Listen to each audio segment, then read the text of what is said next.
Hey guys, welcome to gossip aunt. Episode गुम है किसी के प्यार में की शुरुआत रजत द्वारा ऑटो से माइक्रोफोन लेने से होती है। वो माइक पर अनाउंस करता है कि उसने जो कुछ भी किया है वो अपने बेटे की खुशी के लिए किया है। वो कहता है कि उसे कियान की खातिर ऐसा करने के लिए मजबूर होना पड़ा। उसके चारों ओर भीड़ जमा हो जाती है। उसकी आवाज़ सुनकर साबिया और परिवार के बाकी लोग भी बाहर आते हैं। चौकीदार रजत को घर छोड़ने की पेशकश करता है, लेकिन रजत कहता है कि उसके पास कोई नहीं है। सावी रजत के पास जाती है और उसे घर आने के लिए कहती है। रजत उसकी मदद करने से मना कर देता है, कहता है कि वो उससे परेशान है।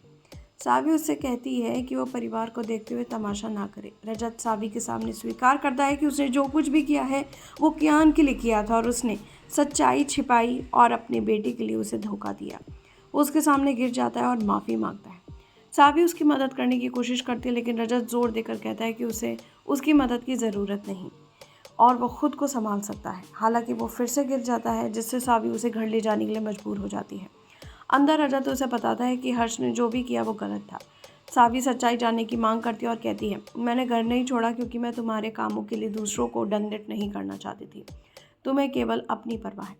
वो उसे चेतावनी देती है कि वो जिसकी चाहे मदद करे, लेकिन उससे दूर रहे। जब वो उसे अपने कमरे में जाने के लिए कहती है तो रजत उसकी मदद से इनकार कर देता है और हॉल में सोने का फैसला करता है। सावी उसे अंदर ले जाने की कोशिश करती है, लेकिन भाग्यश्री उसे ये कहते हुए रोक देती है, उसे हॉल में ही सोने दो।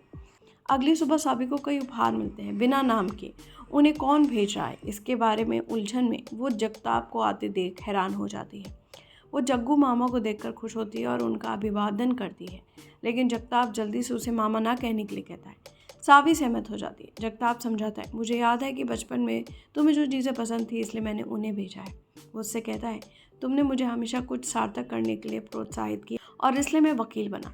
सावी उसकी प्रशंसा करते हुए कहती है, बहुत बढ़िया। वो पूछती है उसने उसे कैसे ढूंढा और जगताप जवाब देता है कि उसने हर जगह खोजा और आखिरकार जब उसने वकील के कार्यालय से संपर्क किया तो उसे ढूंढ लिया। जगताप उसे अपना मामला उसके पास छोड़ने के लिए कहता है और उसे न्याय दिलाने का वादा करता है। जब सावी उसकी फ़ीस के बारे में पूछती है तो जगताप मजाक करता है, मुझे पैसे की ज़रूरत नहीं है। अगर तुम्हारी माँ को पता चलेगा कि मैंने तुमसे पैसे लिए हैं तो वो मुझे मार डालेगी। फिर वो पूछता है कि वो उसकी मदद कैसे कर सकता है। इस समय रजत आता है। जगताप पूछता है कि क्या रजत सावी का पति है और सावी पुष्टि करती है। जगताप रजत की विनम्रता से अभिवादन करता है। सावी फिर भाग्यश्री और राजू को घर आते हुए देखती है और जगताप से उनका परिचय कराती है। सावी जगताप से कहती है कि वो चाहती है कि आशिका को उसकी माँ की दुर्घटना के लिए सज़ा मिले। रजत सावी से बात करने की कोशिश करता है, लेकिन वो उसे चुप करा देती है। सावी जगताप को बताती है कि आशिका ने उसके खिलाफ सबूत मिटाने की कोशिश की थी। जब जगताप पूछता है कि क्या उसके पास कोई सबूत है तो सावी उसे भरोसा दिलाती है कि वो जल्दी उसे ढूंढ लेगी। वो दृढ़ता से कहती है, तब तक नहीं रुकूंगी जब तक आशिका को सज़ा नहीं मिल जाती। खैर, अब देखते हैं कि आगे एपिसोड में क्या होता है और ऐसे ही मज़ेदार अपडेट्स के लिए देखते रहिए गॉसिप आंटी। चैनल को सब्सक्राइब करना बिल्कुल नहीं भूलिए।